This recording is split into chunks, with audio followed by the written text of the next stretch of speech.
So one of the biggest areas this differs from the Kia is the style. I'll talk about that a little more in the back. I like this front. The grille, the black kind of hides the grille. I don't know how it would look on a lighter color. The black is very hard to keep clean, as you'll see there. Though I like the LEDs. I like this, how this line runs up here. I think that's very cool and looks sporty. I don't know how I feel about, like, I think they're trying to do like center lock wheels there. It's kind of like fake vents. I'm not sure how I feel about that. It looks okay though. The wheels in general are nice. This chrome piece that runs along the side and then it kind of like meets up there is very nice as well. Kind of neat ground effect down there. Attractive car. It almost has that look of a hatchback, which is nice. And then on the, I believe on the Kia, style is one of the big differences, as well as tuning in the States on Hyundais and Kias. I believe this line like comes all the way back on the Kia, so I like the Hyundai styling a little better. These look very cool at night. I'll try to overlay a shot for you. And then this one's the limited with the turbo. It's kind of got the exhaust down there. Very simple styling, but you know, pretty nice car overall. Looks, you know, good in its class. Wouldn't mistake it for any other car, and same in the front as well. It is not truly a hatchback though. As you can see, the trunk just comes there. Trick to getting the trunk open, besides using the button here, is you just press where the H logo is. There's a button hidden in there. It's very clever, very elegant solution. Trunk is very large, as you can see. Nope, there's actually a spare tire, which is actually kind of nice. I mean, you could put some stuff around it, I suppose.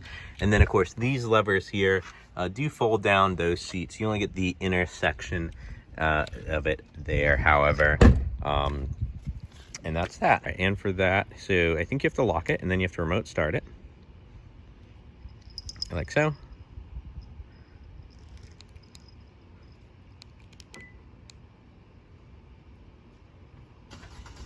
All right, and now that it's running, let's see if we can bring it back towards us. There's the reverse lights.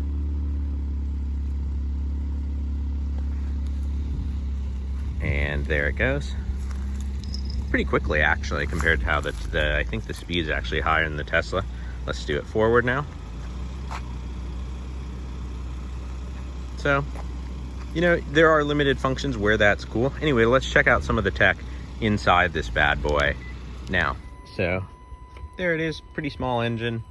Not too much to look at, but sometimes people like it when I show it. And then it's kind of cool. Below the Hyundai logo down here is the front camera. I'll show you how the around view system this car has in a little bit.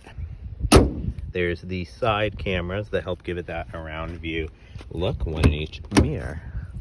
The interior of this car is a really nice place to spend time. Very high quality plastics. If you get the leather, it's like a nice quality leather as well. Even like the doors, you know, nice stitching here. You can get the two-tone option available.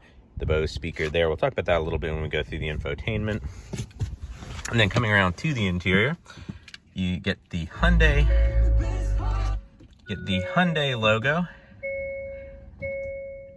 So the startup sequence is very cool. Let me show it to you there. And of course, if you actually start it up, there's that. And even the vents, you know, very nice quality vents. The steering wheel is very interesting. It's almost like the Corvette one in that it's very like square there. Very nice soft leather if you get the leather option on the wheel. I really do like this display though. And as you change the drive modes, the display itself changes and you get the little graphic there for all the different options. I think that's really, really cool. And you know, just a nice way to do it. You get a very, this is the optional screen. The standard one's a little bit narrower, fairly nicely integrated in there, very fast, very responsive. I won't spend too much time on that, but it's nice that you can have the 3 different panels on the wider display there. Coming down here to the climate control, these buttons are probably actually one of the points of the interior. They just kind of feel a little bit chintzy and not the highest quality. They do work fairly well though. One thing I like is even in auto mode, there's auto low, medium, and high down there. And then you can control the heated and cooled seats if you have them through here as well. and all of that. So that's pretty cool. And then down here, you'll always get like a 12 volt and then a regular phone charger, and then there's a spare. And then if you option the wireless charging on here, that's the little mat you just place your phone down in when you get in. Not a huge fan of this shifter here. At least it's kind of nice how it's separated. Every company is essentially doing this style shifter, though. At least they put park kind of over to the side. And everything kind of makes sense, reverse and neutral and drive, of course. And then coming back here, here's your drive mode selector, right where you'd want it. Let me show you those cameras now while we have it up. The 360 view camera there. So there it is in reverse, so you can see what's behind me. As I put it in drive, there I see what's in front of me. And then of course, you know, there's like the sidewalk and the grass next to me and everything like that. So kind of nice camera there. Then you can adjust, you can like zoom in on different views there, which is pretty cool. You know, you can do like the side view. If you switch it again, the other side views. Speaking of that, while I'm on the cool cameras of this car, if you turn the blinker on, of course you have nice mirrors with blind spot, as you'd expect. You can option in a camera on each of the blinkers, and that camera, if you're looking, kind of points down to your blind spot. It's a cool feature and it looks really, really cool, and it is functional, but if you have the blind spot monitoring, you kind of have to check the mirrors anyway and, you know, go through it that way. But it is a very cool feature. This whole screen is kind of neat if you do have that option on there. It's definitely part of what, you know, the tech that makes this car cool. Continuing on up here, you get, you know, nice chrome pieces. Again, I like this two-tone theme. The Harman Kardon systems they used to use, I personally thought had better sound than the Bose, but the Bose system is nice if you have it. I wouldn't, you know, say it was as good as the Harman Kardon systems that came before it, but it's, you know, a decent stereo. Nice big glove box down there. A lot of storage back here. The 2 cup holders. I guess you could put like, I'm not sure what you'd put down in here. Maybe chain, something like that. I do like this metallic kind of material, and then a fairly deep, because this is front wheel drive, a fairly deep console there. And then we'll show you the back seats in a little bit. And then of course you can option on a pano roof, which is nice as well. I didn't mean to actually open the roof part. Well, but while I'm doing it, let's see how far back it does go. Okay, so yeah, that's pretty decent. And then of course, you can also put it up if you just want ventilation. You can just move the roof up just like a traditional sunroof. So there's that. Nice frameless mirror here. If you have the garage door opener, that is optioned in there as well, along with your Blue Link, your telematics if you need help, and things like that. So that's pretty nice. Microphones up here. Nice. It's not touch sensitive, but nice LED lighting up there. I thought this button might like kind of be a self-parking feature on the car, but as I pressed it, I saw what it did. When you do it, it activates the other function. So if you are, you know, near your garage, you just press that when you get out, and then this is ready to go, and the car kind of stays on afterwards, which is very cool. Also, there is a head-up display, which displays, so if you have the you know, lane keeping assist available, it'll display that up there. Every time you get in the car, you have to turn on this feature, which is kind of your where it'll steer in the lane for you. What's kind of cool is it's way more sophisticated than the old Hyundai systems, and it'll do it even if you don't have the cruise control turned on, which I thought was really, really kind of just a nice feature. These gauges too, of course, you can go through the different functions, get your drive info over here, different display modes here that you can kind of navigate through and have, like if you have navigation, how awake you are. Of course, that's the general drive mode. And then of course you can scroll through these, and then that moves your range over here. I like how, you know, having that info over here is kind of nice. I've been getting about 30 miles a gallon, 28 in town, and then definitely hitting the numbers on the highway as well. So I thought that was really cool. This is kind of neat because then you can display exactly what you want there in that little area. So I thought that was pretty cool. And then It can slow down the smart driving while we're on that subject automatically as you're coming up for a curve. Highway drive assist, works at lower speeds.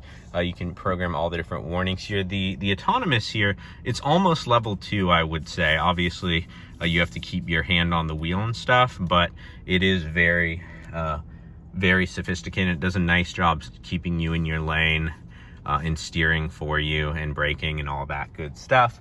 So again, like I said, it's not quite the Tesla autopilot system, but it's definitely up there, close to almost what like Mercedes is doing, which is impressive in this price point of car. This screen is very sharp, very responsive, very nice display, and things like that. And then of course, if you click on any of these, they get bigger.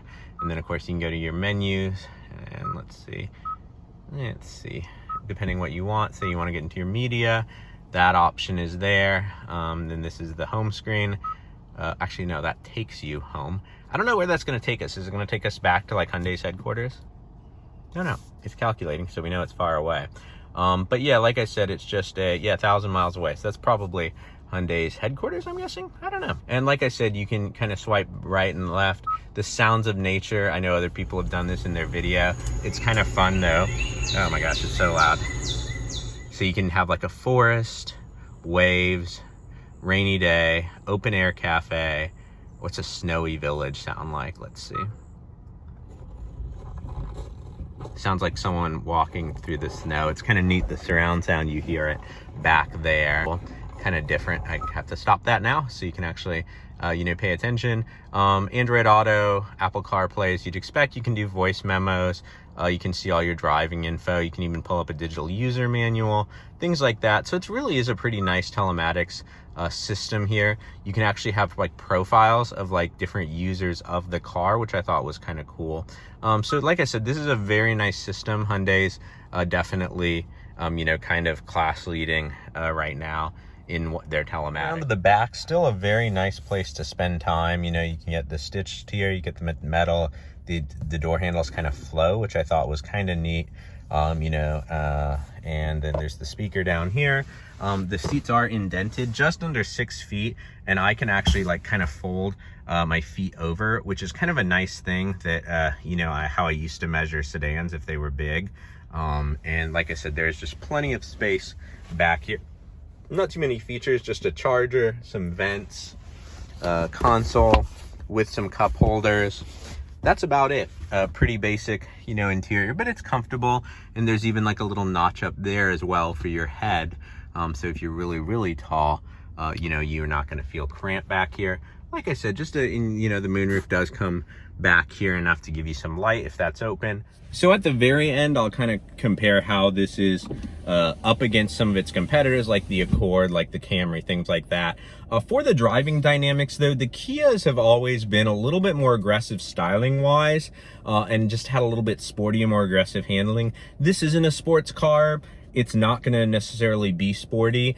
I do think it's geared more towards luxury. The ride is very comfortable. It's a very quiet car. I think the Kia is a little bit more, aggressive, if that's kind of what you're looking for. And if you really want something aggressive, you can go with the Genesis G70 or like the Kia Stingers. The steering is pretty nice in sport mode, but it doesn't give you a lot of feedback. It's not sports car like, nothing like that. The brakes are good. The MPG was, as I kind of mentioned earlier, insanely good.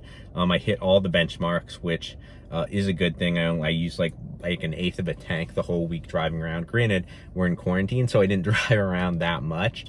So comparing it to the competitors, it always happens this way, that whatever the latest version of a car out is kind of the best. Like when the new Accord came out several years ago, it was, far above anything else in its class. And then a few years back, well, I guess it's maybe 2 years now, the new Camry came out. And that thing just like killed, the Hyundai Kia products, and it was even ahead of the Honda. Hyundai Kia has the latest midsize, vehicle out, so they're ahead of the pack. It'll probably be Honda, next. So we'll see what that is. But right now, in terms of tech, even in terms of value, for like in the 30 grand price point, you get everything you see here, 33 with everything out the door. You can get the non-limited trim and option on some of those things. If you're interested, go check out their website. So there is good value here. There's good technology. The interior is very nice. It compares very well. I would have said when I reviewed the Camry, when it first came out, the Camry was, you know, class leading. Now I think this gives you more of a luxury experience and it gives you more tech. So I think this is probably class leading.